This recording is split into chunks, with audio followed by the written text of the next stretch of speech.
안녕하세요. 예술에 관한 수다, 예술적인 수다를 지향하는 SBS 대표 팟캐스트 커튼콜 263회 시작하겠습니다.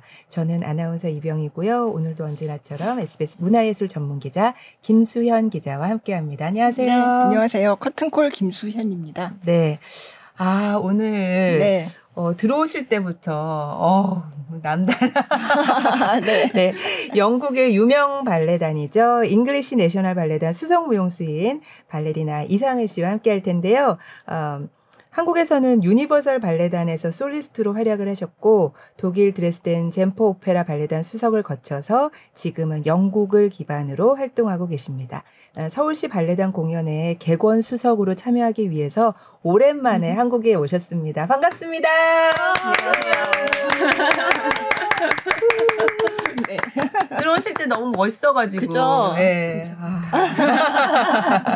카메라 네. 보시고 직접 인사 말씀 부탁드립니다. 여기 보고 하면 되나요? 네네. 네. 안녕하세요. 저는 잉글리시 내셔널 발레단의 수석무용수 이상은이고요. 그리고 이제 올해부터 서울시 발레단과 함께 수석으로 객원으로 활동하게 된 이상은입니다. 네. 네. 제가 요즘 발레 하시는 분들을 굉장히 많이 모셔왔잖아요. 발레, 무용 뭐 이쪽 네네. 얘기를 되게 많이 한 것 같은데 그만큼 요즘 발레, 무용, 현대무용이든 뭐 한국무용이든 진짜 무용 공연들이 많아졌고 관심이 많다는 거를 제가 그동안에 커튼콜에 출연하신 이 게스트분들을 보면서 네. 어머 이쪽에 계신 분이 굉장히 많이 오셨네?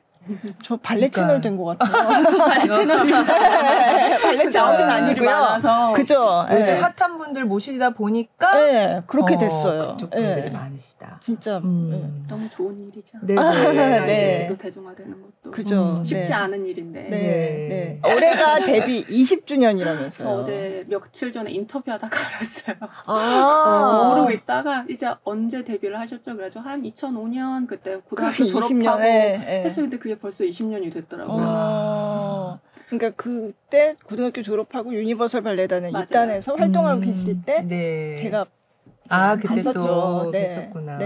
예. 와, 그렇습니다. 그러면 그동안 어떻게 20년 얘기하려고 그러면 너무 긴데. 네. 아니 그때 뵀을 때 그냥 뒤에 얘기하면 대단한 얘기도 아닌데 네. 그냥 근데 저 같이 춤을 춘 사이예요. 춤을 추셨다고요? 네, 같이. 오. 엄청난. 네. 뭔데요? 엄청난 영상에 춤을. 존재있나요, 혹시? 아니 영상을 찾아보려고 했는데 없더라고요. 아니 별건 아니고요. 저희가 네. 유리 씨 여쭤보면 영상을 준비해주지 않을까요? 그건 한번 제가 알아보겠습니다. 제가 내고 싶진 않아요. 그 얼마 전에 서울시 발레단에서도 공연했던 작품인데 네. 오하드 나하린의 마이너스 세븐이라는 작품을 그때 유니버설 발레단에서 한국에서 이제 초연을 했는데 네네. 그게 발레 무용수가 그 관객들을 데리고 나가서 무대에 같이 올라가서 춤을 추게 하는 그런 장면이 있어요. 그래서 그걸 오픈 리허설을 한다고 해서 그냥 진짜 공연은 아니었고 오픈 리허설 보러 갔다가 거기서 제가 픽 당해서 다행히 네. 같이 나와주셔서 네. 너무 감사했죠. 네. 알고 픽하셨어요? 그냥 이렇게 그냥 제가 뭔가 마음이 약해서 왜냐면 앞에 어떤 다른 분을 처음에 이렇게 하려고 했는데 이렇게 사양을 하시더라고요. 그 다음에 이제 이렇게 하다가 저한테 오시는데 이거 난가? 근데 그런 분들 되게 많으세요. 네. 드레스덴에서도 한번 마이너스 세븐 공연을 했었는데 네. 어떤 분은 정말 신발을 벗고 안 나오시려고 하시는 분들도 계셨어요. 끝까지 거부. 네. 근데 한국은 춤을 워낙 사랑하시잖아요. 한국 관객분들도. 네. 사실 어떤 분은 제가 공연했을 당시에 네. 저희가 이제 보통은 무용수가 이제 관객을 모시고 무대로 나오는 경우였거든요. 근데 네. 그분은 혼자서 직접 올라오셔서 진짜 나를 이렇게 선택하지 않으면 그냥 내가 알아서 간다 이렇게 해서 무대 뒤에 있던 무용수가 급하게 나가가지고 진짜요? 짝이 맞아야 되잖아요. 그래가지고 급하게 나가서 같이 공연을 했던 기억이 있어요. 네. 그러니까 그래서 그게 정확 한 2006년 예. 저 정확하게 인연이. 기억은 안 나는데 네. 같이 춤을 춘 사이입니다. 그래서 기억을 해주시더라고요. 네. 그럼 그때 이상은 씨가 최장신 발레리나 지금 최장신이에요. 그쵸. 그래서 제가 네. 확실히 기억을 하죠. 와. 네. 실례지만 몇이신 거예요? 키가 저 키 183cm예요. 183. 이제 기사나 뭐 예. 이렇게 오디션 내보낼 땐 좀 줄여서 그래서 제가 본 건 어디서는 181, 182. CD 보낼 때는 뭐 178 이렇게 해서 보내. 커트라인이 있으니까 너무 커도 안 되잖아요. 사실은. 네. 그래서 이제 좀 줄여서 내기도 하고. 예. 근데 실제로는 183. 근데 사실 실제로 보면 더 커 보이죠. 183cm보다 이제. 그렇죠. 그래서 워낙 들어오실 때가 그냥 그죠. 너무 멋있다. 네. 어쨌든 그런 인연이 있고요. 네. 이번에 이제 오랜만에 한국에서 이렇게 작품에, 그러니까 갈라로는 오셨는데 이렇게 이런 작품에 쭉 출연하시는 거는 진짜 오랜만이잖아요. 유니버설 발레단 공연 이후로 거의 처음이죠. 처음이네요. 네, 거의. 그러면 그래서 15년 만이네. 15년. 네. 그리고 이제 뭐 갈라 공연을 오면 이제 외국 무용수들이랑 같이 그죠. 저랑 같이 이제 항상 춤추던 무용수들 같이 와서 공연 뭐 한 이틀 전에 무대 밟아보고 이제 그렇게 해서 공연 준비하는데 지금처럼 이렇게 3주 한국 무용수랑 같이 연습하면서 공연을 올린 거는 정말 오랜만이죠. 와, 진짜 오랜만이네요. 너무 재밌어요. 네. 같이 한국 무용수들이랑 합도 맞춰보고 얘기도 많이 하고 그러니까 그런 거 하는 게 재밌죠. 네. 그 작품 얘기는 조금 이따가 하고 그러면 그 2010년에 독일의 드레스덴 젬퍼 오페라 발레단으로 가신 거잖아요. 네. 그게 원래부터 해외에서 하고 싶다 이런 생각이 있으셨어요? 해외로 가고 싶다는 생각이 처음 들었었던 거는 이제 프리드로잔 콩쿠르에 제가 갔었거든요. 고2, 고3 때 갔었는데 네. 그때 갔을 때 너무 그런 분위기가 너무 좋은 거예요. 이제 로잔 그냥 일반 콩쿠르에서. 콩쿠르 분위기도 좋았고 그리고 일반 관객들도 발레를 너무 사랑하시고 지금은 한국도 대중문화 많이 되어 있지만 그 당시에는 그 정도까지는 아니었거든요. 이제 아르테 같은 방송에서 이제 발레 공연도 이제 그쵸, 보여주고 그러는 게 되게 그때는 너무 신선하고 충격적이었어서 이런 곳에서 정말 발레 하고 싶다는 생각이 들어서 외국에 나가는 게 꿈이기도 했고요. 네. 그리고 이제 유니버설 발레단이 있으면서 컨템포러리 발레 같은 공연하면서 같이 안무가들이랑 작업해보고 싶다. 그리고 이제 다른 작품도 많이 해보고 싶은 욕심이 생겨서 유니버설 발레단이 그때 이제 좀 그런 해외 유명 안무가들의 컨템포러리 작품들을 이제 판권을 가져와가지고 공연을 좀 했었거든요. 네네. 그래서 그때 이제 맛을 또 보고. 그래서 2010년에 가실 때는 근데 들어가서 유니버설에서는 솔리스트로 활동을 하셨는데 2010년에 가셨을 때는 처음에는 군무로 가신 거예요. 그냥 완전 처음부터 다시 시작하신 거네요. 그 단장님께서도 제가 솔리스트인 건 알고 계셨는데 그 당시 솔리스트 컨트랙이 없어서 군무 자리밖에 줄 수 없다고 말씀을 하셨었어요. 미팅을 할 때 오디션 끝나고 그래도 제가 너무 가고 싶은 발레단이기도 하고 그래서 제발 컨트랙을 달라고 군무에도 제발 제가 사정사정해서 정말 오고 싶다고 어필을 해서 이제 군무 컨트랙을 받았죠. 근데 사실은 그렇게 했어도 군무도 많이도 하기도 하고 이제 처음 입단해서 뭐 라발데르의 감자티 같은 역할, 주요 역할도 받고 주역도 하시고 그래서 공연을 많이 했죠. 근데 드레스덴으로 가시려고 생각한 건 그 오페라 발레단의 어떤 특징 때문에 거길 가고 싶으셨던 거예요? 드레스덴 발레단이 워낙에 드레스덴 발레단이 원래 유명한 게 이제 다양한 레파토리가 많기도 했고요. 그리고 제가 인연이 있었던 게 2008년에 인더미들 서머 엘리베이터를 공연했다고 말씀드렸잖아요. 그때 스테이저로 오셨던 분이 로라 그라함이라는 분인데 그분이 발레 마스터셨어요. 젬포코에서. 그리고 그 인더미들 공연 준비하면서 그게 너무 좋아서 제가 꼭 가고 싶은데 그래서 많이 도움을 받았죠. 인더미들.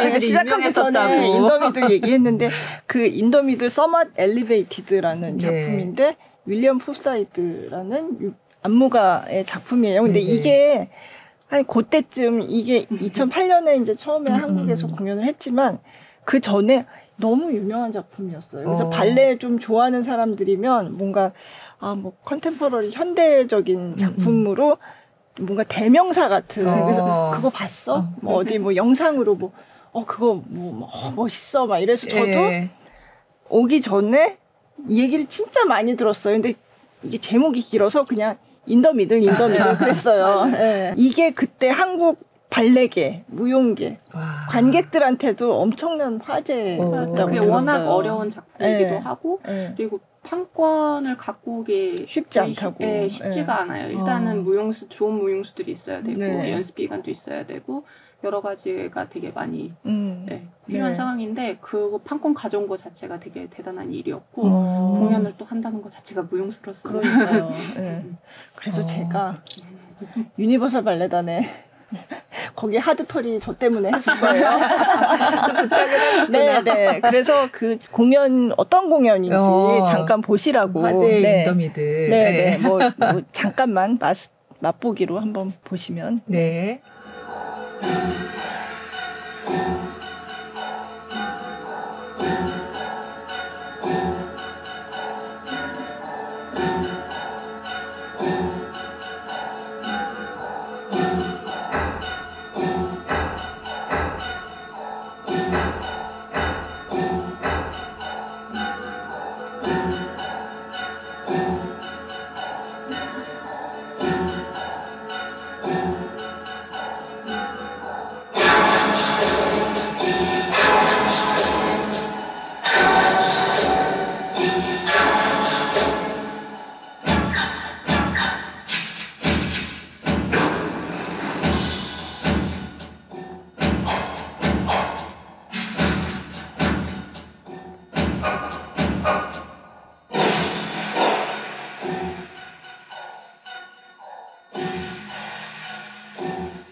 네, 그 유명했다던 인더미들, 서밋 엘리베이티드. 해외에서도 이렇게 유명해요? 그럼요. 그럼요. 원래 처음 안무했던 게 파리 말씀하셨던 네, 것처럼 파리 오페라 발레단. 초연한 건데 네. 실비 기엠 네. 그분이랑 같이 해서 맞아요. 되게 유명한 작품이거든요. 네. 네, 그래서 무용수라면 꼭 누구나 한 번쯤은 해보고 싶은. 네. 거기서도 그러면은 인더미들이라고 불러요?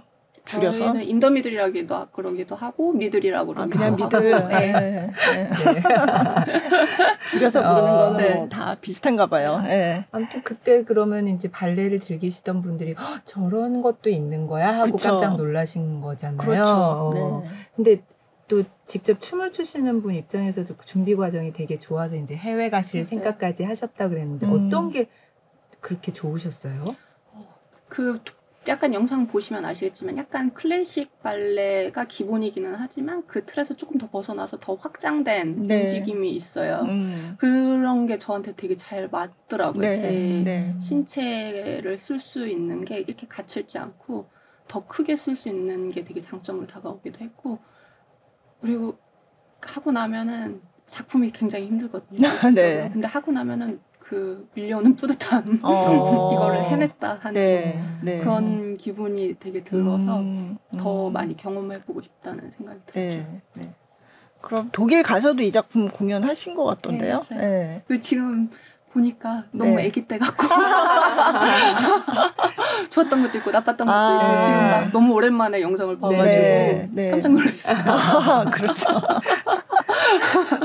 거의 그쵸. 거의 15년 전에 네, 제 네. 사진을 보는 듯한 느낌 있잖아요. 네.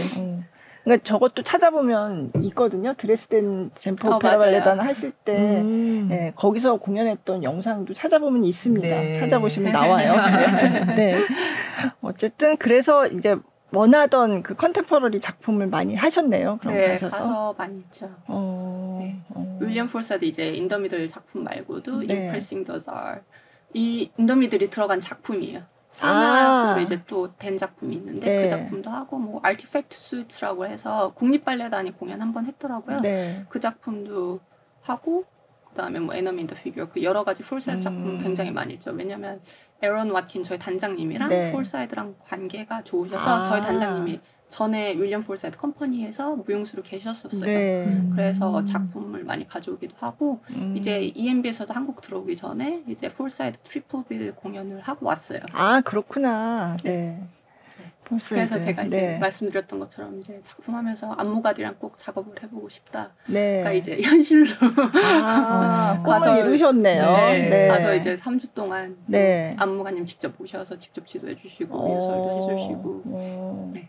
근데 그렇게 처음 하는 작품을 초연작을 안무하고 공연을 하게 되면 그 초연 무용수의 역할이 굉장히 중요하다고 하더라고요. 네, 맞아요. 네, 네. 사실 제가 이번에 오기 전에 했던 작품이 Rearray라고 해서 네. 원래 그 작품도 실비 게임을 위해 만든 작품인데 2011년 정도 네. 출연을 했었어요. 그러다가 네. 이제 작년에 파리 오페라에서 다시 공연을 했는데 듀엣이었던 거를 트리오로 바꿨어요. 근데 그거를 이제 갖고 왔는데 네. 또 이제 저희 발레단 무용수에 맞게 조금 변형을 좀 하셨어요. 네. 근데 그런 과정이 되게 신기해요. 이렇게 저희 리허설이 보통 클래스 10시에 시작해서 6시 정도에 끝나거든요. 리허설을 쭉 하다가 이제 한 5시 반 정도에 폴사이드가 들어오세요. 네. 폴사이드가 들어오셔서 나는 좀 이 부분을 좀 고쳤으면 좋겠다. 좀 바꿨으면 좋겠다. 그러면서 직접 시범 다 보여주시고 이렇게 해서 다시 작품을 만드시는데 네. 그 광경을 직접 보고 있는 게 되게 신기하기도 하고 내가 이렇게 같이 작업을 할 수 있는 게 너무 신기하기도 하고. 그러면 가끔은 그 무용수의 뭐 어떤 아이디어 같은 제안을 하면 그걸 받아들이기도 하고 그러죠. 그리고 일단은 이제 작품을 바꾸는 거라기보다 이제 동작 같은 거를 바꾸는데 그 무용수가 가진 재능, 역량 이런 거에 되게 그거를 굉장히 중요시하기 때문에 대부분 무용수에 바꿔주시죠. 그 무용수의 장점을 최대한 끌어낼 수 있도록. 그러면은 그 작품이 또 다른 발레단으로 가서 재현이 됐을 때는 그러면은 그때는 또 거기에 지도하는 맞춰서 사람이 가야 되는 거죠. 그렇죠. 그래서 사실은 살아있는 안무가들과 작업을 하는 게 굉장히 좋죠. 그렇죠.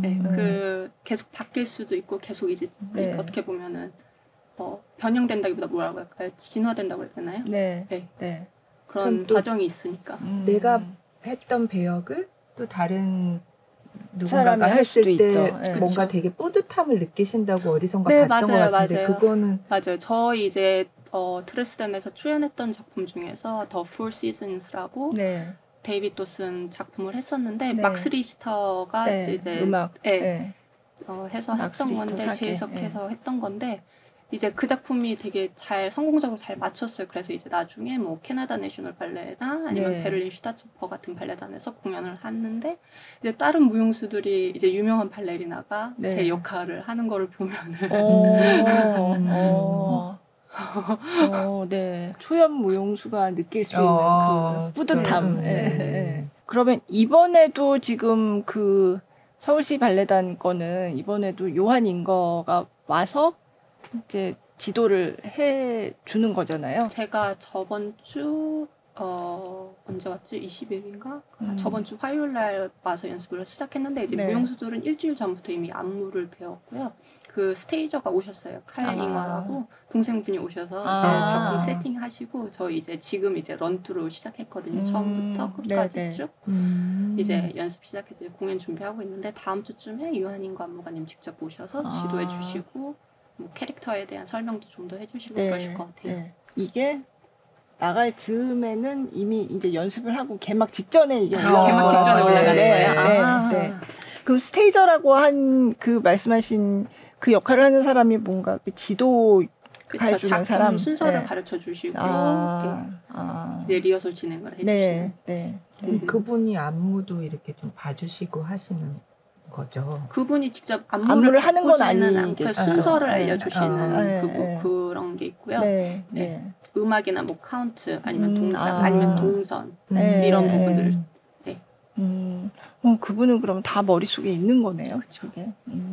아마 직접 춤추셨을 거예요. 발레 때 직접 춤추셨던 분이셨을 거예요. 그 요한인거 작품 얘기는 나중에 또 자세하게 할 텐데 어쨌든 그런 식으로 지금 연습을 하고 계시고 그러면 그렇게 드레스덴 젠퍼 오페라 발레단에서 활동을 하시다가 그래서 군무에서 시작했지만 이제 좀 승급해서 이제 수석 무용수가 되셨고 그리고 또 이제 독일에서 영국으로 활동 무대를 옮겼단 말이에요. 그거는 어떻게 그렇게 되신 거예요? 제가 이제 그게 사실은 영국으로 가서 발레를 할 거라고 전혀 생각을 못했어요.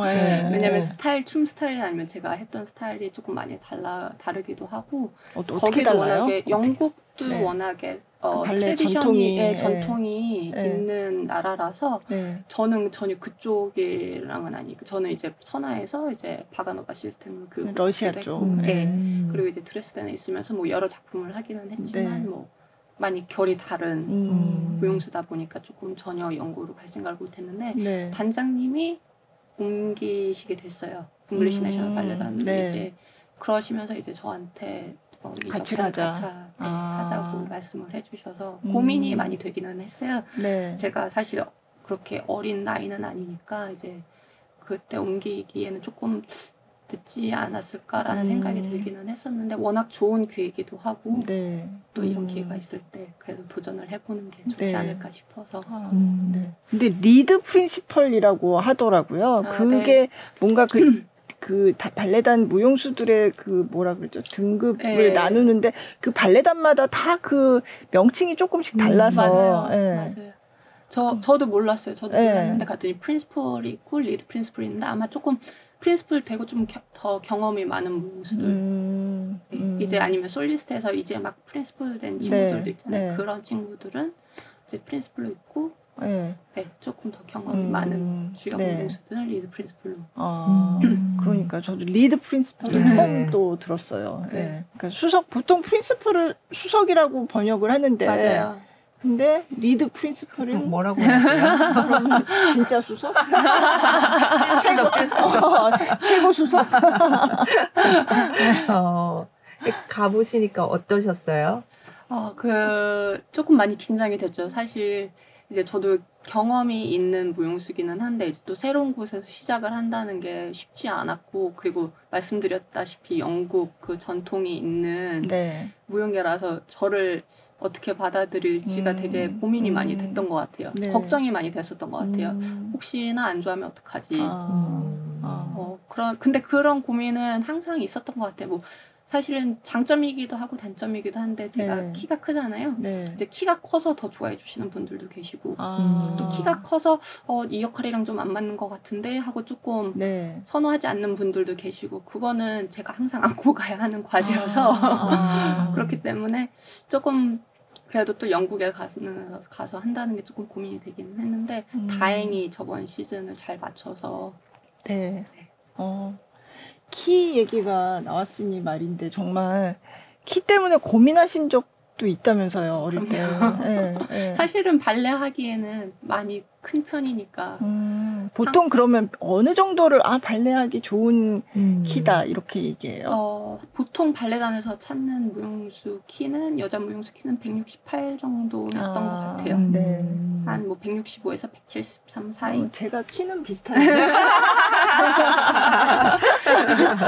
공모하기에도 좋고 솔리스트도 할 수 있고 그리고 주역이 되더라도 이제 남자 무용수까지 맞출 수 있는 키니까. 근데 초등학교 때 이미 170이 넘었다고. 들으셨어요? 거의 중3, 고1 될 때쯤에 벌써 180이 돼서 이제 발레 못하는구나. 그런 좌절감을 많이. 그렇죠.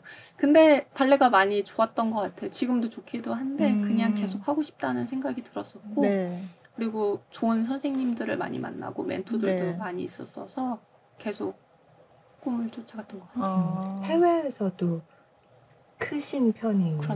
그렇죠. 가면 또 많이 놀라서 한국 사람들은 다 이렇게 크냐고. 진짜 요즘은 그렇게 얘기해요. 한국 사람들은 다 이렇게 크냐 이렇게. 키 큰 무용수들이 많이 나와 있긴 하잖아요. 그러니까 또 한국 사람들 다 크냐. 예전에 안 그랬는데. 그래 한국 무용수들 체격도 워낙 좋아졌으니까. 완전 좋죠 요즘. 근데 키가 커서 고민도 있으셨지만 약간 하다가 내 키가 또 이럴 땐 또 그쵸. 어떨 때 좋다 이런 생각하셨어요? 어떨 때 좋다라기보다 그냥 드레스덴 가서 그게 많이 바뀌었어요. 약간 여기 있으면은 위축이 되는 거는 아니더라도 내가 너무 큰 키구나 발레하기에는 너무 큰 키구나라 제 스스로 이렇게 조금 갇혀 있었는데 외국 나가니까 키가 크네 너무 좋네 좋은데 왜 이렇게 크게 안 써? 왜 이렇게 작게 써? 라는 얘기를 되게 많이 들었어요. 그래가지고 이렇게 사고의 전환이 되는 조금 시기가 있었어요. 네. 이게 쉽게 안 바뀌더라고요. 이렇게 항상 조금 수그리고 다니거나 이렇게 남들에게 그래요? 맞추려고 했던 게 저도 모르게 그런 게 있었던 것 같아요. 하긴 동작을 해도 훨씬 더 크고 멋있게 네, 표현할 수 있을 거잖아요. 스스로 못 느꼈었던 것 같아요. 그전에는 너무 커 보이지 않아야지 이렇게 생각하시고. 네, 맞아요. 네, 그래서 사실 외국 가서 되게 좋았던 것 같아요. 제 그냥 스스로를 받아들이고 이런 단점이 될 수도 있는 거를 장점으로 바꿀 수 있다는 거를 스스로 많이 느꼈었던 것 같아요. 보니까 고전 발레도 많이 하시고 아까 컨템포러리 많이 했다고 하셨지만 다양하게 출연을 하셨는데 그래도 어떤 작품 하실 때가 좋으세요? 작품을 하나만 뽑기가 되게 힘들어요. 그런 것도 있긴 한데 사실 그래도 클래식을 하면은 백조의 호수는 그래도 애증. 애증. 해도 쉬워지지 않지만 계속해서 도전해보고 싶은 작품이기도 하고요. 그리고 컨템포러리는 윌리엄 프로사이드 작품도 너무 좋고 데이비드 도슨 작품도 너무 좋고 애정이 가는 작품들도 많고 그리고 드레스덴에서 했던 것 중에는 이제 피나바우시 작품도 한 번 했었거든요. 그래서 그거는 정말 너무 꿈에 그리던 작품이라서 그런 것도 있었고 이제 유한인과 작품도 너무 좋고. 그 백조의 호수 잉글리시 내셔널 발레에서 하신 게 있거든요. 네. 잠깐. 백조의 호수 중에서 이게 흑조 장면인데 이게 영화로도 상영이 됐나 봐요. 영화관에서. 그 공연 실황을 이제 영상을 찍어서 네. 그러면 그 영상을 잠시 보시겠습니다.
객석에서 박수랑 되게 이게 극장이 로얄 알버트 홀이라 그래서 엄청 크잖아요. 아레나예요. 그래서 무대에 막이 없어요. 그래서 중간에 파도도 끝나고 들어가질 못하고 무대에 계속 있어야 되고 그래서 이렇게 프레테를 돌아가면서 해야 되는 그게 있거든요. 이렇게 아레나 형식으로 있었고 5,000석 정도 규모예요. 그죠, 굉장히 크죠. 그래서 보통 이제 백조의 호수 이제 2막 백조 그 장면이 보통 24명 정도 하거든요, 군무가. 근데 이거는 50명, 60명. 무대 사이즈가 그렇게 커요.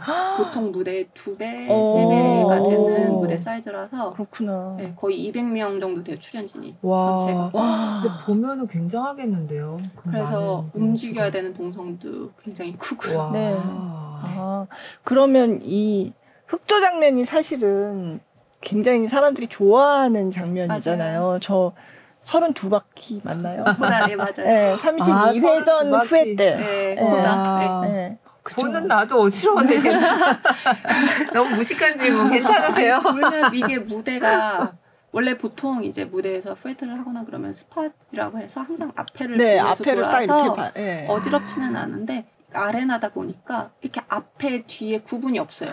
그러네. 앞에 뒤에 구분이 없어요. 보통 이제 오케스트라 피트라고 하잖아요. 그래서 밑에 있는데 여기는 위에 있어요, 오케스트라가. 그래서 거기가 이제 이제 뭐라고 해야 되죠? 그 오리엔테이션이 이제 방향 잡아주는 곳이고 그래서 보면은 어디가 앞인지 뒤인지 구분이 안 돼요. 막 사방에 관객이 있고 막. 맞아요. 그렇구나. 그럼 더 힘드시겠네요. 그 처음 해보는 경험이었어요. 여러 무대에 서보기는 했었는데 이렇게 큰 무대에 큰 규모의 백지호수를 한다는 게 굉장히 새로운 경험이었던 것 같아요. 그러면 잉글리시 내셔널 발레단 단원만으로 안 되겠네요. 그 근무하려면. 네, 그래서 프로젝트 무용수들을 써야 그렇구나. 네. 근데 이 32회전 후회 때 할 때 박수가 안 나오네요. 그거 하는 도중에는. 박수 치면 안 돼요. 원래는 안 되죠. 그 흐름을 깨니까. 그리고 약간 박자를 놓칠 수가 맞아요. 있잖아요. 네. 맞아요.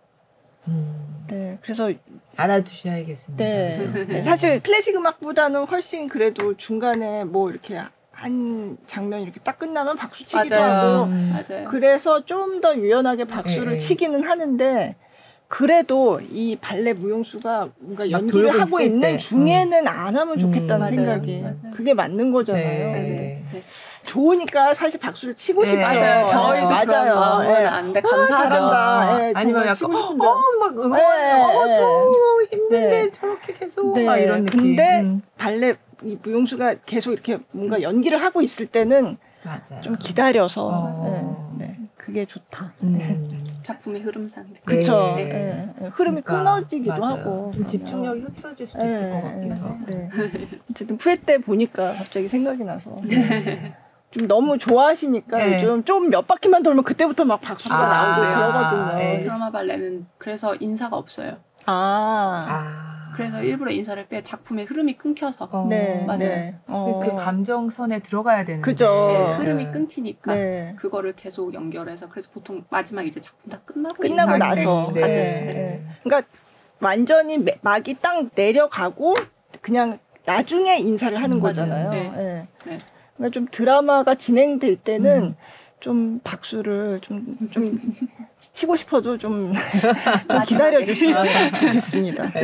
그리고 저렇게 막 음악에 맞춰서 이렇게 뭔가 테크닉을 보여줄 때도 사실은 조용히 보다가 나중에 끝나고 그렇죠. 그걸로도 충분하다. 충분히 그런 느끼신다. 거는 느껴져요. 그렇죠. 맞아요. 알겠습니다. 그러니까 저 32회전 후회 때는 정말 모든 관객들이 좋아하는 장면이에요. 다들 기다리고. 맞아요. 정말. 근데 참 백조와 흑조를 왜 구분을 못하는지 저 왕자는. 물론 같은 무용수가 하긴 하죠. 그래도 완전 성격이 다른데. 아니 그건 좀 궁금해요. 그러니까 진짜 그 백조랑 똑같은 사람인 줄 알고 그러는 건지 아니면 백조를 좋아했던 왕자가 나중에 그래 얘도 예쁜데 얘도 예쁜데 하는 건지 저는 항상 볼 때마다 약간 궁금해요. 둘 다 약간 가능한 것 같아요. 해석이 둘 다 가능했던 것 같아요. 해석이 뭐 헷갈려서보다 약간 백조에서는 느낄 수 없던 그런 감정들을 또 흑조한테 느끼기도 하니까 거기에 또 매료돼서 매료돼서 이렇게 홀리듯이 그렇게 해서 근데 어쨌든 예전에는 저 백조 흑조를 다른 무용수가 처음에는 그런 했었다면 작품도 있어요. 그런 버전도 있어요. 맞아요. 근데 이제 같이 해야 되니까 사실 무용수한테는 엄청난 도전이면서 저거 꼭 해보고 싶다 이런 역이 되는 거죠. 그리고 정신적으로 도 힘들고 테크닉적으로도 워낙 어려운 작품이기는 한데 그 역할을 바꿔야 되는 그런 게 되게 힘든 것 같아요. 힘든 만큼 관객이 보기에는 우와 어떻게 막 이렇게 되는 무용수도 거죠. 마찬가지 힘든 게도 하지만 그런 점이 또 매력적이기도 하고 그리고 한 번은 흑조를 안 했던 공연도 있어요. 코로나 때 저희가 약간 버전을 작게 만들어서 저는 그냥 백조만 하고 흑조만 했던 친구가 있었는데 흑조를 안 하고 마지막 그 장면을 하니까 이게 흐름이 또 달라지더라고요. 그죠. 그래 또 그런 경험도 했었어요. 어쨌든 백조의 호수는 참 보고 봐도 또 봐도 재밌다. 좋은 재밌다. 그래서 백조의 호수도 하시고 이런 작품도 하시고 잉글리시 내셔널 발레단은 그러면 영국에서 로열 발레단이 유명한데 약간 양대 산맥 같은 뭐 그런 건가요? 같이 안에 런던 안에 있으니까요. 근데 아까 국립발레단이라고 하셨는데 사실은 국립이라고 보기는 어렵다고 하던데. 맞아요. 그렇다고 그러더라고요. 사실 잉글리시 내셔널 발레단 같은 경우는 1950년에 알리샤 말코바랑 그다음 안톤 돌린. 예, 맞아요. 그분이 이제 창단하신 건데 이제 그 처음에는 런던 페스티벌로 불리다가 나중에 잉글리시 내셔널 발레단으로 이름이 바뀌어서 그래서 지금 다른 시스템으로 운영되고 있죠. 그러니까 우리가 생각하는 국립하고는 좀 다르다고 하더라고요. 그러니까 막 정부가 막 지원해서 하고 이런 건 아니에요. 맞아요. 그 알리샤 마르코바가 발레 리스의 무용수였다고 하더라고요. 영국인인데 그 디아길레프가 이름을 러시아식으로 바꿔라. 그래서 성을 마르코바로 바꾼 거래요. 그러니까 그때는 발레 하면 러시아였으니까. 맞아요. 발레 리스가 엄청난 인기를 끌 때였으니까 영국인 발레리나인데 그렇게 러시아식으로 그래서 마르코바가 됐다고 하더라고요. 제가 디아길레프에 대한 책을 읽었거든요. 그래서 거의 그런 얘기들이 나와서 영국도 결국은 그 발레 리스의 영향을 받아가지고 발레를 발전시켰구나 초창기에. 재밌었어요. 러시아가 아주 그렇죠. 그 발레 그 디아길레프 덕분이죠 사실은. 그래서 75년이 됐네요. 저기 75년이라고 아까 그 영상에 75라고 숫자가 있었어요. 네. 잉글리시 내셔널 발레단에 그러면 2023년에 가셨잖아요. 네, 맞아요. 지금 1년 반 정도 됐어요. 그러면 레퍼토리가 고전이 많은가요? 아니면 현대? 둘 다 하고 있어요. 뭐 저희 백지호수도 했고 그다음에 이제 슬리핑 뷰티 잠자는 숲속의 미녀 공연도 하고 호두꽃 가게도 매해 올리고 그다음 클래식 발레 지젤도 올리고 그다음 뭐 컨템포러리로는 아크람 칸 지젤 맞아요. 아크람 칸 지젤 그거는 해보셨어요? 작년에 했어요. 작년에 미르타로 데뷔해서 했어요. 아크람 칸 지젤도 되게 재밌었어요. 보셨어요? 네, 봤어요. 영상으로. 영상으로. 지금 대만에 곧 있으면 이제 투어를 가요. 잉글리시 내셔널. 어쨌든 그러면은 여기는 그 기반이 되는 극장이 있나요? 극장이 없어요. 이제 잉글리시 내셔널 발레단 같은 경우는 이제 클래식 발레나 이제 지금은 컨템포러리도 많이 하지만 이제 내셔널 투어나 인터내셔널 투어로 이제 많은 관객들을 찾아가는 그리고 발레 대중화를 위해서 항상 투어를 하는 그런 컴퍼니로 그게 목표였어요. 약간. 그러면 발레단 건물은 따로 있나요? 네, 발레단 건물은 이제 캐닝타운 쪽에 약간 런던 이스트 쪽에 발레단이 있고요. 이제 저희 런던에서 공연하는 곳은 런던 콜리세움 극장이 있고 이제 말씀드렸던 로얄 알버트 홀 극장이 있고 그다음에 세들러스 웰스 거기에서 이제 컨템포러리 작품이나 트리플 같은 작품들 많이 하고 있고요. 근데 아까 그 인더 미드 그 작품도 봤지만 그것도 발레인 거잖아요. 발레단에서 했던 작품이니까 발레인데 사실 고전 발레는 다른 건 알겠어요. 근데 현대무용이라고 하는 거 하고 지금 발레단에서 하는 저런 작품들이 별로 차이가 없는데 저거 뭐지? 약간 그런 생각이 들 때도 있거든요. 맞아, 그러기는 해요. 저희도. 근데 일단은 외국 발레단 같은 경우에는 클래식도 하지만 클래식만 하는 발레단은 없어요. 없죠. 특히 유럽에서는 유럽 쪽에서는 컨템포러리 발레를 거의 대부분 하고 있고요. 뭐 컨템포러리 하면 지금 보셨던 뭐 폴사이드 작품이나 아니면 피나 바우시 아니면 호페시액터 거의 경기가 없죠. 근데 무용수들한테는 저는 되게 좋은 경험이라고 생각을 해요. 여러 가지 어떤 동작들이나 무브먼트 같은 것들을 경험해 볼 수 있고 또 거기에서 발전돼서 그런 것들을 또 클래식 발레에 조금씩 배운 거를 써먹기도 하고. 그러니까 발레에서는 안 쓰는 근육을 쓴다 이런 얘기를 하더라고요. 그런 것도 많죠. 작품에 따라 다르기는 하지만 그런 경우도 많죠. 그래서 오랜만에 또 컨템포러리 하면은 근육통도 많이 오기도 하고 그러기는 하는데 그래서 저는 같이 하는 게 재밌어요. 한 가지만 하는 것보다는 약간 뭐 음식 먹어도 내가 좋아하는 음식이어도 한 가지만 계속 먹을 수는 없잖아요. 그럼 컨템포러리 발레라는 거랑 그냥 현대무용이라고 하는 거는 뭐 구분짓는 어떤 기준 같은 게 있어요? 아니면 이럴 수도 있고 저럴 수도 있고 그런 건가요? 딱히 기준 짓기는 지금은 힘든 것 같고요. 그래도 컨템포러리 발레라고 지금 보통 보시면은 그래도 발레 클래식 발레를 기본으로 발레 테크닉을 기본으로 맞아요. 발레 테크닉을 기본으로 해서 거기에서 이제 조금 더 형식에서 조금 더 자유화된 작품들이 많아요. 그리고 뭔가 스토리가 있고 이런 게 아니고 이제 추상적인 저런 내용일 때가 맞아요. 그거는 또 거죠. 작품 이제 컨템포러리여도 스토리 스토리가 관련 있는 내러티브 경우도 있고. 하시는 분들도 네, 계세요. 마체크나 이제 유한인거, 뭐 아, 카르멘도 네. 있고 아, 여러 그쵸. 작품들이 네. 있으니까 근데 abstract도 있고 내러티브가 있는 작품들도 네. 있고 그런 것처럼 약간 형식에서 좀 더 자유롭죠. 이것만 해야 돼가 아니라 여러 가지가 가능하기도 하죠. 네. 그럼 요번에 하는 요한 잉거의 이 작품 워킹 매드 앤 블리스 네. 이거는 어떤 스토리가 막 있고 스토리텔링이 있고 이런 거는 아닌 건가요? 어떤 뭐 그 내러티브는 있어요. 내러티브는 줄거리는 있어요. 약간 네. 있다고 보시면 네. 돼요. 제가 워킹맷에 출연하는데 워킹맷은 있어요. 그리고 특히 유한인거 작품 같은 경우에는 그리고 약간 한 캐릭터의 여정을 따라가는 경우가 좀 있어요. 카르멘도 네. 하셨었는데 네. 작품을 하셨었는데 약간 거기 원서라고 해야 되나요? 카르멘 원작이 있고. 원작을 네. 보면 이제 돈 호세의 네. 그 독백을 한다고 그러더라고요. 그래서 네.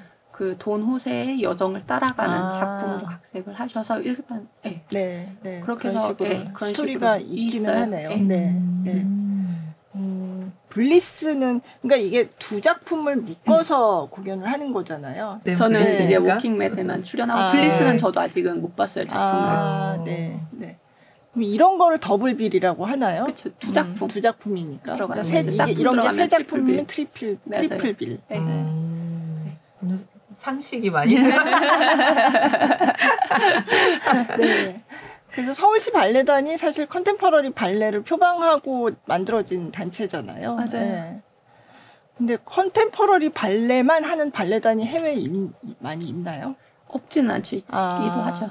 그리고 사실 클래식 발레 공연 같은 거를 하려면 그래도 60명 이상 돼야 되는 규모가 있는데 많이 그렇죠. 이제 독일 같은 경우에는 그 주마다 극장이 있잖아요. 네. 근데 모든 극장이 50-60명 정도는 있지는 않고요. 한 20-30명 되는 이렇게 소규모나 네네. 중극장 정도 되는 무용단들은 이제 보통 컨템포러리 발레를. 뭐 클래식 작품을 해도 각색을 해서 그러면 컨템퍼러리 발레를 볼 때 사실은 제가 최근에 그런 얘기를 했는데 한국인 관객들이 발레 관객들이 스토리텔링이 있는 거를 보는 거에 너무 익숙해가지고 이거 보면 이게 무슨 얘기야? 이거는 뭐가 주제야? 이런 거를 궁금해 하거든요. 사실 저도 네네. 어떨 때는 그거를 이제 뭐지 이거는 뭘 말하는 거지? 뭐 이렇게 생각할 때가 있어요. 맞아요. 그러니까 맞아요. 약간 이런 작품을 볼 때는 어떻게 보면 좋겠다. 그걸 좀 얘기를 해주신다면. 근데 저는 사실 컨템포러리 작품이 좋았던 게 관객분들도 사실은 해석을 편하신 대로 본인이 느끼시는 대로 저는 또 그런 게 더 재밌다고 생각을 해요. 안무가의 의도와 상관없이 또 이제 보는 관객에 따라 해석이 달라지고 어떻게 관점에 따라서 다 보는 시각이 다르잖아요. 이제 그런 얘기를 들으면 되게 신기하더라고요. 제가 동생이 있는데 동생은 이제 발레 안 하고 그래서 제가 이제 가끔 이제 한국에서 갈라 공연 하면은 보러 왔어요. 근데 컨템포러리가 오히려 재밌다고 하더라고요. 전혀 무용에 관계가 없지만 어떤 사실 컨템포러리 형식에서 벗어나 있잖아요. 그래서 클래식 발레 형식을 잘 모른다면 오히려 컨템포러리 발레가 더 매력 있게 다가올 수도 있고 오히려 어렵지 않다고 느껴지는 경우였어요. 제 동생 같은 경우는 뭐 크랑파두드 이런 형식들이 있잖아요. 이제 동생은 그런 거에서 되게 어려워하더라고요. 클래식 발레를. 이걸 왜 하지?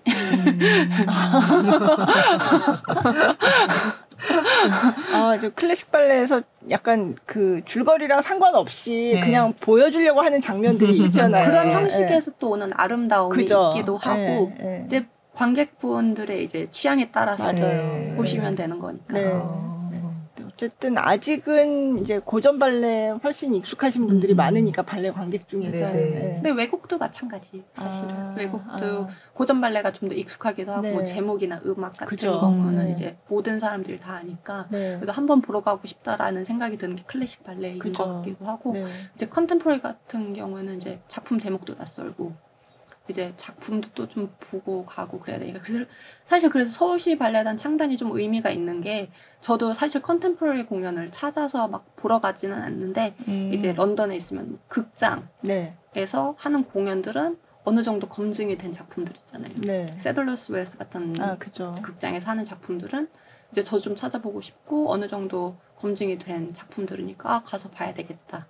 뭐 제가 굳이 제 취향이 아닌 작품들을 보더라도 좀 어느 정도 이렇게 해서 영향을 받은 작품들이 있구나라는 네. 것도 배우기도 하고 조금 더 넓어지는 것 같아요. 보는 다양하게. 시각이. 네. 우리는 무용 관객이 굉장히 젊은 것 같아요. 느낌에. 그렇지 않나요? 발레 제가 해외에서 발레 공연을 보러 몇 번 갔었는데 클래식도 비슷하다고 하는데 관객이 연령대가 좀 높은 맞아요. 것 같아요. 맞아요. 네. 네. 근데 우리는 발레 보러 가면 엄청 젊은 분들 많거든요. 네. 좋네요. 좋은 거죠. 그렇죠. 네. 왜냐하면 외국에서는 이제 또 젊은 관객들을 네. 많이 끌어들이려고 그렇게 해서 노력하는 편이기도 하니까요. 그러면 요번에 오셔서 아까 3주간 이렇게 연습하고 한다고 하셨는데 그러면 잉글리시 내셔널 발레단의 수석 무용수가 그렇게 오랫동안 자리를 비우는 거에 대해서 어떻게 단장님께 말씀을 드렸더니 굉장히 좋은 기회이기도 하고 그 외부 활동을 지원을 많이 해주세요. 아 그래요? 네, 그래서 경험하는 걸 되게 중요하게 생각하셔서 네.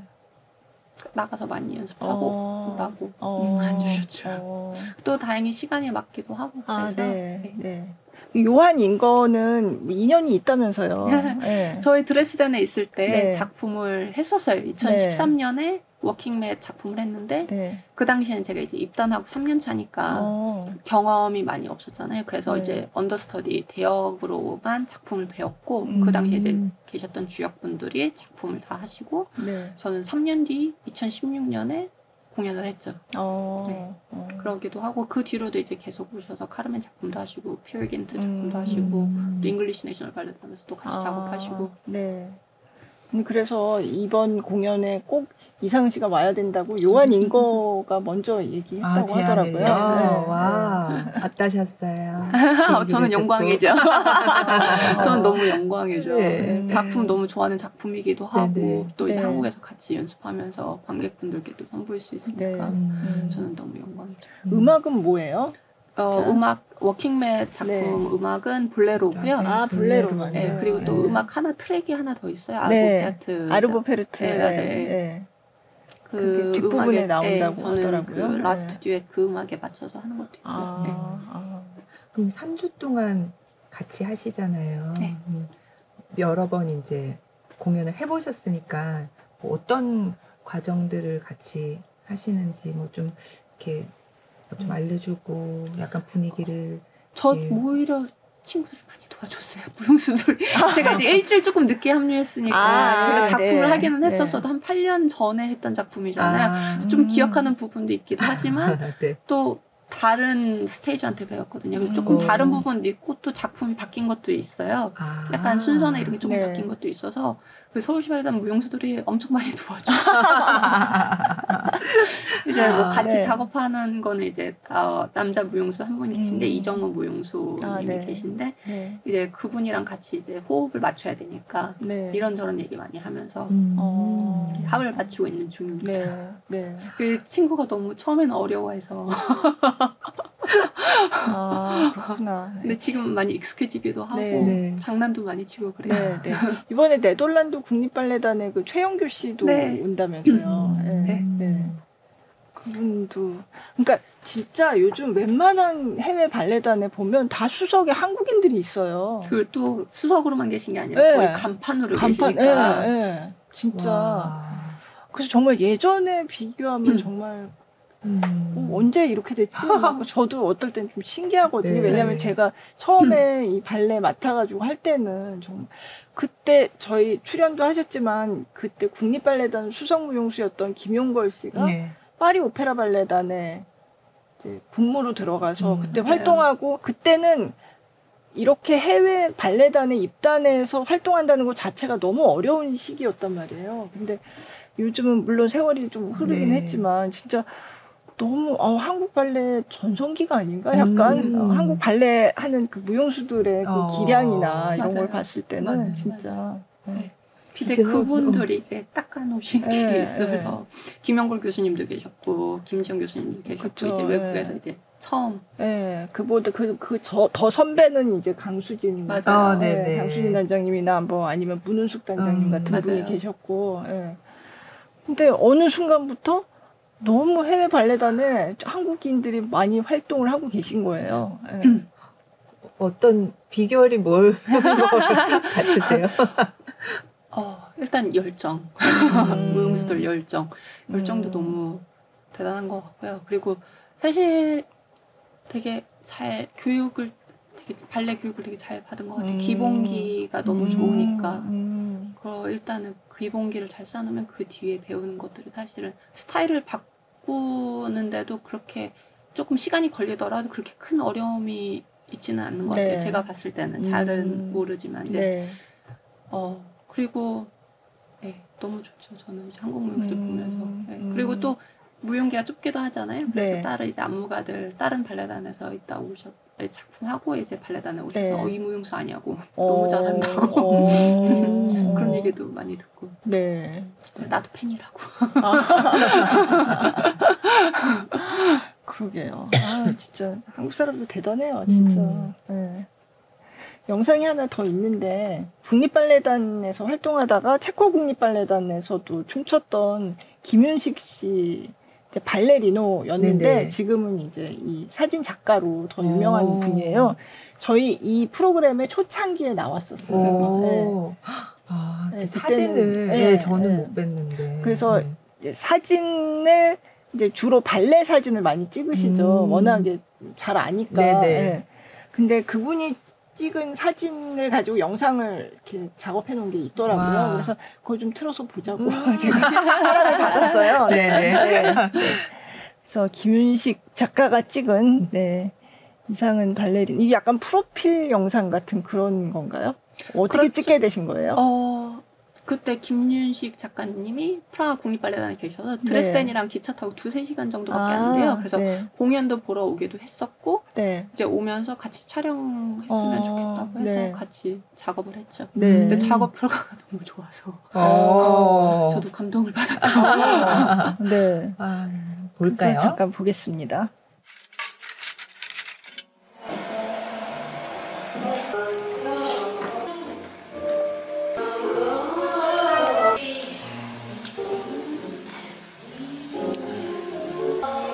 이제 촬영하기 전에 몸을 풀고 해야 하니까.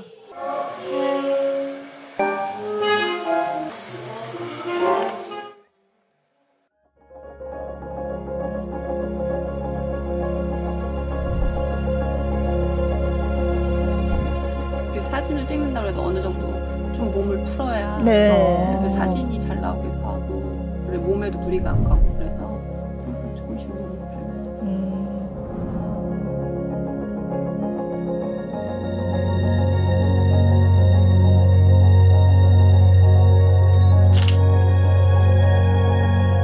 되게 좋았던 게 그냥 포즈해서 사진을 찍는 게 아니라 제가 그냥 움직이면은 그 순간을 포착을 되게 잘해줘요.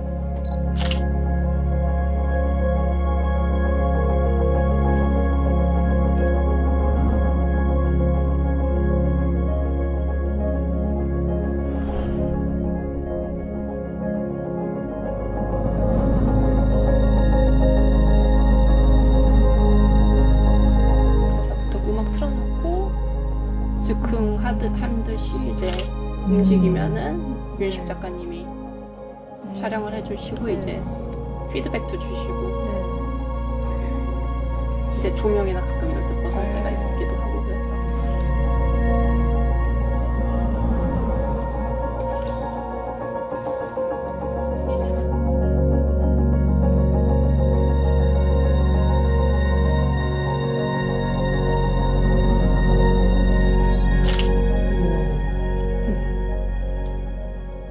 아마 포즈를 하라 그랬으면 못했을 건데 움직이다 보니까 나왔던 동작들이 그 순간을 딱 포착을 해서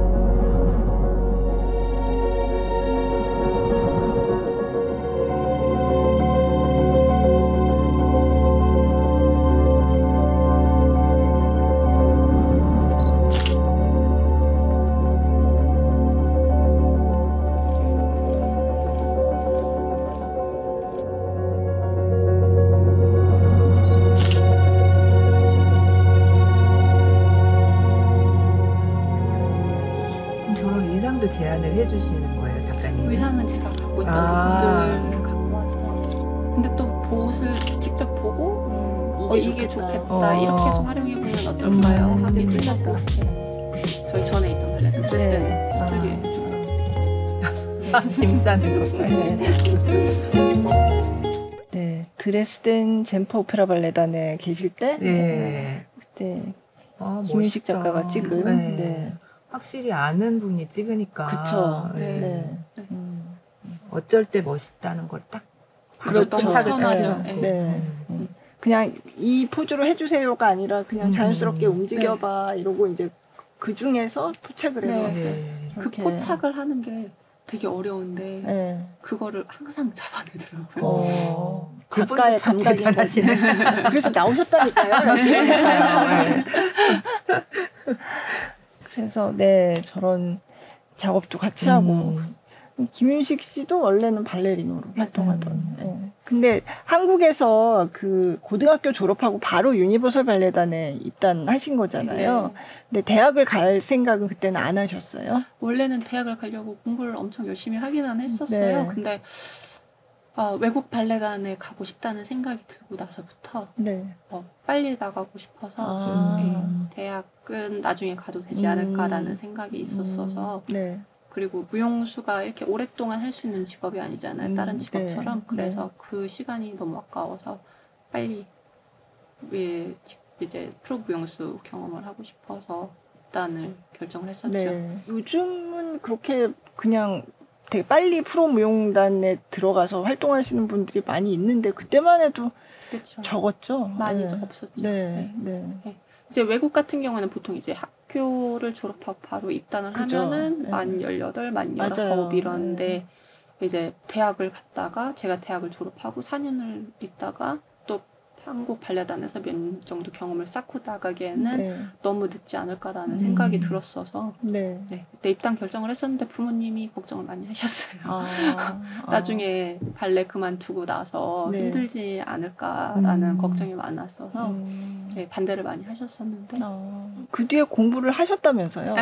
코로나 때 네. 그 드레스덴의 팔루카 무용대학이라는 곳이 있어요. 네, 그래가지고 네. 거기에서 이제 무용교육학을 워크스터디라고 해서 이제 네. 병행하는 걸로. 병행하는 걸로 네. 했었는데 3년 과정인데 이제 지금 마지막 학기 그래서 거의 마무리하고 있습니다. 네. 네. 공부는 해보시니까 어떠세요? 공부는 사실 너무 좋았어요. 진작에 시작했을 거라는 생각이 들 정도로 너무 좋았는데 네. 시험은 정말 보기 싫어요. 시험 보는 거는 뭐. 네. 그렇죠. 공부는 사실 너무 도움이 많이 됐어요. 댄스 네. 메디슨 같은 그런 커리큘럼도 있고 약간 사이콜로지 같은 네. 그런 부분도 있거든요. 이제 네. 뭐 스테이지 프라이트라고 해서 뭐 무대 공포증 그런 네. 거에 대한 것도 하고 그리고 교육학에 대한 거를 공부하다 보니까 사실 무용수로서 도움이 굉장히 많이 되더라고요. 네. 좀 더 일찍 시작했으면 좋았을 걸 하는 생각이 들 정도로. 네. 네. 그동안 이렇게 해오시면서 이런 때는 슬럼프였던 것 같다. 돌아보시면 지금 20년 하셨으니까 힘들 때는 언제였던 것 같으세요? 여러 번 있었죠. 처음에는 그 외국에 나가고 싶은 꿈이 있었는데 2008년에 사실 처음에 나가서 오디션을 봤어요. 근데 하나도 안 됐어요. 그래요? 사실 그리고 오디션 인비테이션을 받는 것도 사실 쉽지가 않았어요. 약간 네. 우리 발레단이랑 맞지 않는다. 키가 너무 크다. 그런 이유로 거절당한 경우도 많았었고 네. 그래서 사실 2010년에 오디션을 보고 안 되면은 사실은 무용을 그만두려고 생각했었어요. 네. 근데 다행히 네. 잘 되기도 했었고 네. 그런 적도 있었고 뭐 프리드로잔에서 이제 처음 나간 국제 콩쿠르인데 파이널에서 넘어지기도 하고 그런 경우도 있었는데 사실 어떻게 보면 지금 잘 된 거죠. 네. 사실 한국에서도 UBC에서 좋은 경험해서 드레스덴으로 갈 수 있었던 계기가 된 것도 있으니까. 네. 그 당시에는 나는 왜 이럴까 슬럼프였던 것 같은데 좀 지나고 보면은 이렇게 되려고 됐나. 네, 조금 시간이 걸렸던 것 같기는 한데 그냥 열심히 꾸준히 제가 좋아하는 일 하다 보니까 잘 풀린 것 같아요. 아까 이 발레 하시는 분들의 그 뭔가 수명이 이제 이런 일을 할 수 있는 수명이 그렇게 길지는 않다고 하셨잖아요. 어느 정도로 생각하고 계세요? 아직은 잘 모르겠어요. 아직 제가 다행히 아직 네. 좀 큰 부상 없이 네. 계속 활동을 해왔었어서 뭐 어느 정도 좀 시기가 맞으면 그때쯤에 하지 않을까. 근데 아직 정확하게 어떻다라고 아직 네. 계획은 네. 아직 안 해봤습니다. 아, 제가 사실 계획해도 계획대로 되지가 않더라고요. 네. 맞아요. 인생이 사실, 계획한 대로 풀리지 않더라고요. 정말. 원래는 네. 대학 안 가고 대학도 한 30살쯤에 가려고 생각을 했어요. 뭐 프로 생활을 10년 빨리 네. 하고 그 뒤에 네. 대학생을 하면 되겠다 싶었는데 네. 그게 생각처럼 안 되더라고요. 어. 네. 대학 생활도 지금 공부도 하고 있고 네. 뭐 프로 무용수도 하고 있고 네. 그러면 그 발레와 공부를 제외한 뭔가 다른 시간이 좀 남는 시간이 있나요?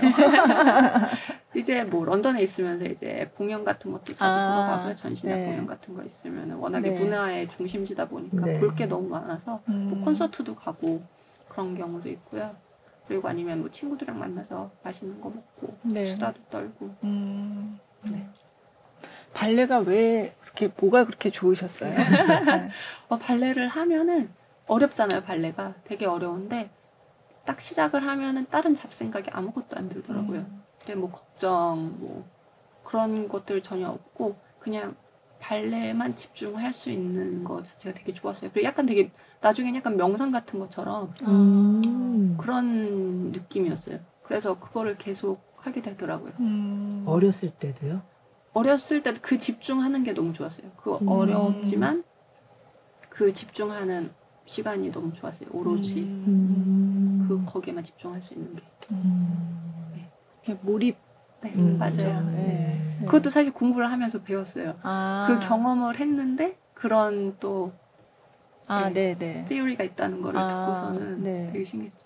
근데 엄마가 되게 예체능을 시키고 싶어 하셔서 이것저것 되게 많이 했어요. 미술도 하고 뭐 아이스케이팅도 하고 그랬는데 2주 한 달을 못 넘기더라고요. 다른 것들을. 근데 발레는 정말 너무 좋았어요. 너무 맞는 걸 잘 이렇게. 그러니까요. 네. 그럼 집안에 발레 하시는 분이 다른 전혀 분이 없어요. 있었던 건 전혀 아니고. 없어요. 네. 네. 발레 참 어렵고 힘든 예술이라는 생각이 들어요. 정말 자기를 끊임없이 단련해야 맞아. 되잖아요. 정말. 네. 근데 또 좋은 직업인 것 같기도 해요. 사실은 움직이면 살 수 있는 직업이 많지는 않잖아요. 그리고 또 항상 도와주는 분들도 항상 많이 계시고 네. 커스튬 디파트먼트도 있고 네. 항상 주변에서 항상 챙겨주시는 분들도 많잖아요. 그래서 사실은 굉장히 복이 많은 직업이라고 생각을 해요. 이렇게 내가 많은 관심을 받아도 되나 싶을 정도로 네. 주변에서 신경 써주시는 분들이 많이 계시니까. 네. 그러면 지금 발레 하는 후배들이 많잖아요. 네. 근데 뭔가 그 친구들한테 좀 해주고 싶은 조언 같은 게 있으시면 너무 잘하고 있어서 제가 딱히 조언이라고 해줄 정도는 없고 지금처럼 그냥 열심히 꾸준히 즐기면서 하시면 될 것 같고 그리고 그냥 될 수 있으면 많은 경험을 했으면 좋겠다는 생각이 들어요. 컨템포러리 발레 공연도 와서 많이 보시고 또 이런 작품이 네. 있다는 것도 배우고 네. 그러면 되게 좋을 것 같아요. 관객들도 많이 오시고 네. 이번 요한인거 워킹 매드 블리스가 블리스 5월 9일부터 네. 18일까지 네. 세종문화회관이죠. 네. 오시는 분들께 뭐 아까도 잠깐 말씀하셨지만 어떤 마음으로 와서 어떻게 보면 더 재밌게 볼 수 있다.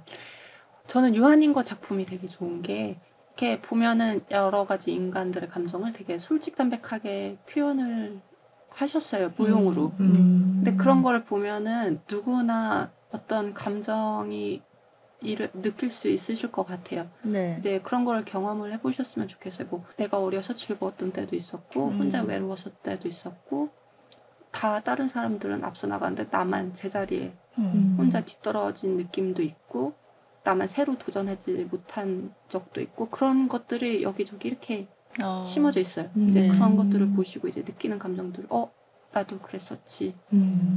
그런 관객들도 본인의 감정을 다시 한번 느껴볼 수 있는 그런 시간이 될 것 같아요. 와서 보시면. 네, 알겠습니다. 자, 그러면 잠깐 안내 말씀드리고 마무리하겠습니다. 골라듣는 뉴스룸 커튼콜은 SBS 뉴스 홈과 네이버 오디오 클립, 팟빵, 애플 팟캐스트 등 오디오 플랫폼에서 또 유튜브 영상으로 만날 수 있습니다. 유튜브 플레이리스트 김수현 문화전문기자의 커튼콜 치시면은 지난 회차도 모아서 보실 수 있으니까요. 들어와서 많이 봐주시기 바랍니다. 네, 오늘 이제 서울시 발레단 그 공연 앞두고 있는 발레리나 이상은 씨 모시고 얘기 나눠봤습니다. 오늘 나와주셔서 정말 감사드립니다. 초대해 주셔서 감사합니다. 감사합니다. 감사합니다.